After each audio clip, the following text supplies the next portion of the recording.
Alhamdulillah, sobat-sobat sekalian, ruang diskusi kita kali ini akan membahas tentang pemuda dan biodiversitas. Kita awali dengan kesadaran diri kita tercipta sebagai khalifah di muka bumi. Sebagaimana difirmankan di dalam Al-Quran, A'udzu billahi minasyaitonir rajim. Wa iz qala rabbuka lil malaikati inni ja'ilun fil ardi khalifah.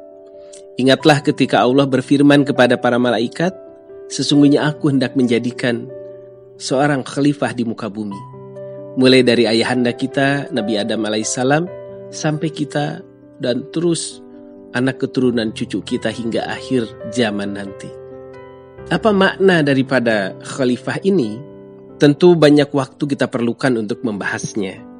Tetapi berkenaan dengan pelestarian alam, keseimbangan, dan ekosistem, saya akan mengambil apa yang disebutkan di dalam surah Hud ayat 61. Bahwa Allah yang telah menciptakan kita dari bumi, menjadikan kita sebagai pemakmurnya.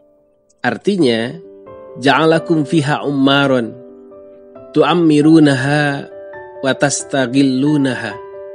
Imam Ibnu Katsir mengatakan, konsekuensi dari Allah menciptakan kita dari bumi adalah dijadikannya kita sebagai pembangun yang memakmurkan bumi dan menggarap pemanfaatannya secara bijak. Artinya, apa yang sudah dijadikan baik oleh Allah Subhanahu wa taala, seimbang, penuh dengan nilai guna dan manfaat, janganlah dirusak oleh kita, sebagaimana diamanahkan di dalam surah Al-A'raf ayat ke-85.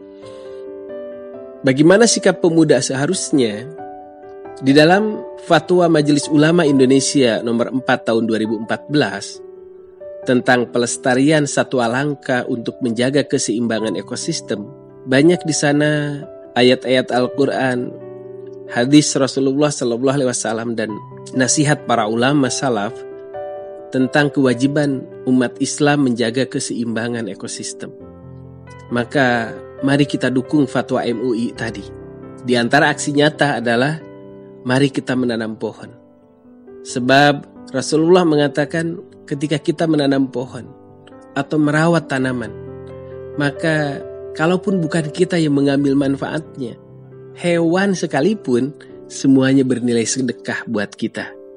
Mengapa? Karena semua makhluk Allah ini sebenarnya sedang bertasbih kepadanya, sedang mensucikannya. Burung di udara, hewan-hewan di muka bumi, bahkan kita, semuanya mengagungkan Allah dengan caranya masing-masing.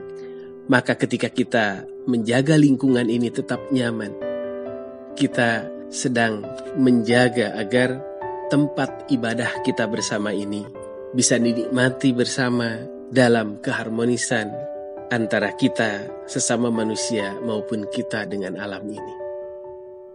Bahkan di dalam hadis dinyatakan, andai pun kiamat itu datang besok, selagi kita masih punya kesempatan untuk menanam pohon, Rasulullah mengatakan, tanamlah pohon itu. Mengapa? Kita tetap mendapatkan pahala walaupun tidak sempat menikmatinya. Dan ingatlah bahwa sejarah bukan hanya dipelajari, tapi juga sejarah dilukiskan di kampas peradaban bumi ini. Dan kitalah para pembuat sejarah itu. Apa yang kita lakukan hari ini berdampak 10, 20, 30 tahun kemudian. Ingat, kita meminjam alam ini dari anak cucu kita. Dan Allah melihat bagaimana kita bersikap. Apakah kita akan mewariskan bumi yang semakin hijau? Atau justru kita wariskan ke anak cucu kita. Kita kembalikan yang kita pinjam ini dalam keadaan sudah gersang, dalam keadaan sudah penuh dengan polusi dan lain-lain. Apa yang akan kita katakan kepada anak cucu kita di akhirat kelak kalau kita abai dengan pelestarian lingkungan? Semoga kita menjadi orang-orang yang sangat menghargai biodiversitas dan keseimbangan alam ini. Di antara yang perlu kita renungkan adalah Kalimantan saja misalnya sebagai paru-paru dunia. Tahun 1950 itu masih sangat hijau, merata hutannya. Tetapi tahun 2010 itu semakin berkurang dan pada tahun 2020 itu sudah tinggal kira-kira sepertiganya saja. Andai kita abai dengan lingkungan, maka bukan tidak mustahil satu dari paru-paru dunia ini akan hilang. Dan itu bisa menjadi kerugian bagi kemanusiaan, bukan hanya untuk orang Indonesia, tapi juga untuk penghuni global. Demikian, semoga ini menjadi perenungan yang bisa kita diskusikan. Terima kasih atas segala perhatian.